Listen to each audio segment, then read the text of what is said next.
Hey, everybody.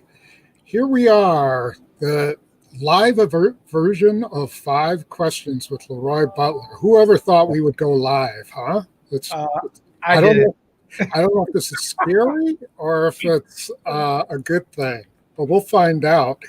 I am live at US Bank Stadium, and you are back in the headquarters of Five Yeah, Questions, in the Butler bubble. the Butler bubble. That's Yeah. right. And we are here to talk about the house that Aaron Rodgers and Devontae Adams built, I guess, Yeah. because that's who owned it on Sunday, huh? Yeah, you would think that Aaron Rodgers and the Devontae Adams going into playing a young secondary, they're going to take advantage of it. So you almost have to give Matt LaFleur a lot of credit, though, because coming into the game with no preseason, you're thinking they drafted A.J. Dillon, they have Jamal Williams and Aaron Jones. They're going to run the ball, stay true to form. And they ran the ball well last year against Minnesota, but they stayed true to form. Whatever your weakness is, they're going to exploit it. But here's the difference between what I saw Aaron Rodgers last year, Tom, and this year. This year, he went to more of his checkdowns. He wasn't trying to force passes. He wasn't holding it about. Matter of fact, he was just trying to take what the defense gave him, and he really trusted his receivers. Now, you would also know he'd be over 400 yards if MVS would catch a couple of more passes. So this is a vintage Aaron Rodgers day. I don't want to put anything around why it happened, based his mind frame, Jordan Love. That's old now. Yeah, This is the Aaron Rodgers you're going to need if you want to win a Super Bowl. I think part of what Matt LaFleur might have done was kept Rodgers interested. This was, Great point. he kept bringing guys in. I mean, he threw to 13, I think it was 13 different receivers, completed to 12 or 13 different receivers. He moved guys in and out. They used Josiah DeGuara quite a bit. They used Tyler Irvin. Yep. They used all of the wide receivers. It was like he had something different going all the time. And I think Rodgers really bought into it all. It really did, because the misdirection part, I was looking at my notes earlier, the pace of the game, Aaron was in full control. And he also liked the misdirection, the jet sweeps. They even did jet sweeps with Alan Lazard. I mean, they did it with everybody. So you couldn't just say if Tyler Irvin was in, they were going to do it. They had screenplays. They gave, Aaron Jones, a breather, and then all of a sudden Jamal came in. They got a 3-headed monster, as you would say, and they had multiple tight end sets. And I tell you what, on Alan Lazard's jet sweep, Tom, you got to go back and look at that play. I wish we were doing X's and O's, because Josiah DeGuara, your third-round pick tight end, had a great block on that. We have to look at that. Yeah. Yes, it was unbelievable, and it sprung him for a long pick. He's your fullback. He's really is going to be your fullback when you want to go to these kind of things in this. And how about that play where Lazard runs down the seam and they somehow get him matched up on Eric Kendrick? Yes. And Kendrick's sort of releases him to Anthony Harris, and Anthony Harris bites on something else. And if Lazard doesn't trip over the 10-yard line, it's a touchdown.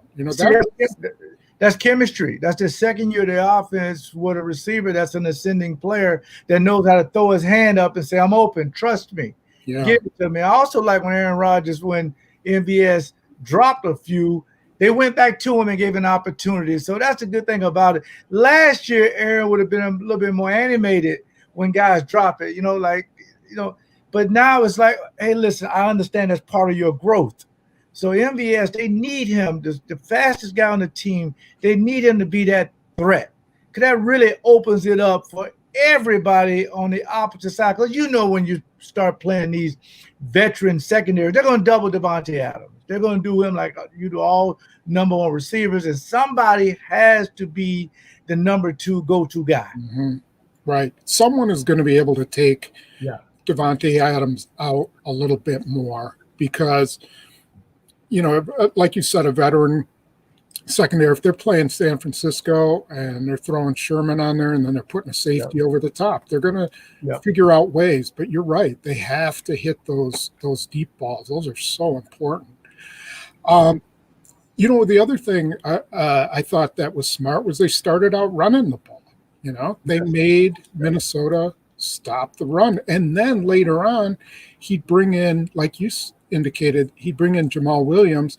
And then there was one time he brought in Dylan. Dylan ran for an 8-yard run right up the middle. And I'm thinking, okay, he's going to pound him. Nope, he brings in Aaron Jones the next down.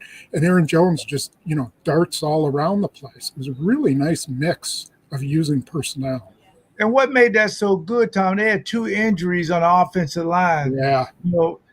Lucas Patrick and Taylor. That throws you back. Now you got to start a rookie, Runyon, and hopefully he knows what's going on. But the misdirection of these runs, you got guys going this way and guys going this way. The middle linebacker has to, who has the ball? Yeah. That's what a good misdirection offense will do for you. A good zone blocking scheme.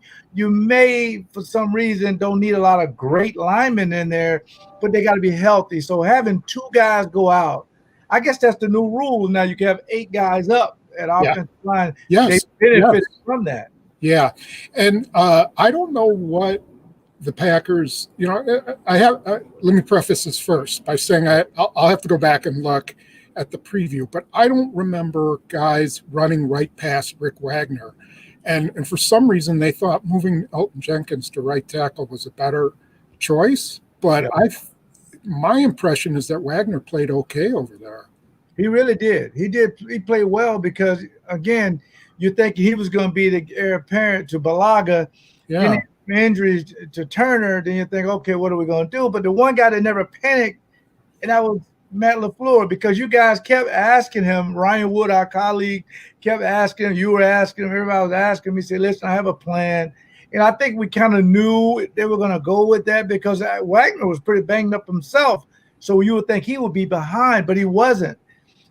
That is a tribute to good coaching. I think that's what you need. Now, we understand that Daniel Hunter didn't play, and this was a defense didn't have everybody. But still, you must protect Aaron, and they did a great job protecting Aaron Rodgers today. Yeah, and so after Lane Taylor went out, which that didn't look like a good injury. I don't have a good feeling that he's going to be around for the rest of the year. Don't know that, but it sure didn't look good. And you could hear him in the press box. You could hear him yelling out. So that's sad. But David Potter writes in your Facebook feed, asks about John Runyon filling in. What did you think? See, I think the thing about Runyon, he's a guard, and he's a bigger guard than you would like. But I think anytime you can have a guy that's athletic that can play a guard or a tackle, and, these guys are taught to be ready. And I think that's the one thing about this pandemic and COVID-19. Matt LaFleur told everybody, be ready at any time. A kid like Burns, the middle linebacker, hey, you're on practice squad. No, come here. You're going to start and you're going to play. You have to be ready in this climate. So that's a tribute to great coaching, and you have to have your guys prepared. So Runyon, say you have to start him next week against Detroit. He has to be ready. So ever since he was drafted, they bring you in you got to assume you're going to be the starter, so you're prepared. Otherwise, it can get ugly. Yeah, and this guy has pedigree. His dad was a starting offensive tackle in the NFL for, a long time, a decade, and he played at Michigan. He played 2 positions at Michigan. The guy is pretty ready to play football. Someone else, Kevin Nett, asks about Rashan Gary. Did you see much of him? Thanks, Kevin, for that question. Yes. Whenever you saw Zadarius Smith go inside, that's when they were able to get Rashan Gary on the field. That's their most aggressive defense. It's a defense that they've been kind of holding back. They showed a little bit last year, but now to get Rashan Gary in, they will basically put Zadarius in the middle, and he will play almost like he could pick up. He's free to just create havoc. And I thought that's a good way to get Rashan Gary in there moving forward to get him some plays. So you'll see more of him moving forward, and hopefully he can make an impact. Okay, now we have to. We've been through a lot of the good. We have to go through some of the bad. I know you want to do that. Oh, of course. Now, for 3 quarters, the defense played pretty well. Jair Alexander had the safety. The next series, they had a sack, and the Packers scored. And then the next series, Alexander had the interception, and they scored again. So they set up 3 scores there. That was key. And then they shut them out in the 3rd quarter. But the 4th quarter was a disaster. How does that happen? Well, I think it's human nature when you're up so much and you're playing so well. That sooner or later the other team gets paid too. They're gonna make some plays. Adam Thielen, you would think this guy's a platinum receiver, a true number one. Sooner or later, he was gonna make some catches, but he didn't really do it till it was garbage time. So what the coaches will go back to you, they'll show you the plays that make you understand that everybody else see these plays that we play in the league, and it's a copycat league. So you want to keep your intensity. But for a first game of somebody like Kurtzy, who's starting his first game for the Packers, they threw a lot at him. He's filling a big void, with Blake Martinez, who got a lot of tackles, who was the commander of the defense. So it's a lot of moving parts. Again, with no preseason, I think the defense did what it had to do to win games. I mean, the top defense is the Baltimore's, the Saints and those defense that fly around, the Patriots, they've been playing a while. This defense, without Kenny Clark, another injury, it's going to be different. So you need the Lancaster, the Dean Lowry's to just tie up blocks. But it's going to fall heavily, again, on your middle linebacker position. And these guys are learning on the run. So it's going to be some plays here or there. But, again, sometimes you just have to win the game. Do they need to be worried again about Darnell Savage? Did you see the touchdown to Thielen? Could you tell what happened on that? It looked like he opened up his hips for some reason, like he was going to cover someone else. He had Thielen down the seam. See, that would be one of the ones that we had accident. I could draw up for you, but you're basically playing an outside leverage, so nothing gets outside you. But whenever you look in the backfield, a guy runs a corner route, you can never cover him. So I'm sure his coaches will tell him, once the guy leaves and get past 10 yards, get your eyes off the quarterback and put it on him and use your peripheral, because there's no way he should be able to get outside of you. So he still is a little bit too aggressive. Okay. They play off of that, Tom. I mean, that's what the NFL does. If you're aggressive, and you can tell he's aggressive because when he hits, he leaves his feet. Keep your feet on the ground, keep your head up, and you'll be able to understand that if I got outside leverage, I'm just going to do my job. If I do my job, I'll get a pick. If I don't, I'm going to get a touchdown. And I think that's what happened on Adam Thielen's touchdown over Jair Alexander. You have to use your proper techniques for 4 quarters if you're going to be a shutdown corner. You can't just do it the first couple of halves, the first couple of quarters. You really have to do this. So it's about 5 to 7 plays that the coaches are really going to draw up. But again, the leverage. If in my mind the defense calls for me to be inside or outside leverage, I have to do that first. Alignment, assignment, and execution. And he's in the sophomore season, so normally it's a sophomore slump. But they don't really have time for that in the pros because people will target you. So I would just tell him to sometimes know when to be aggressive and know when to be passive and know when to be smart. But you got to do it all together. Okay. And I think it's important to look at the defensive performance as a whole.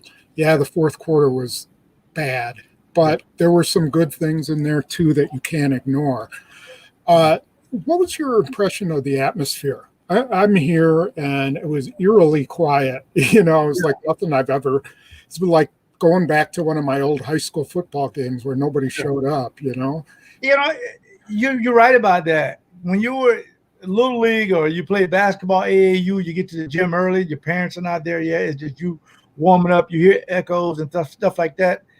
This is who I'm going to give some credit to Darius Smith, Preston Smith, Mercedes Lewis, Aaron Rodgers, the leaders.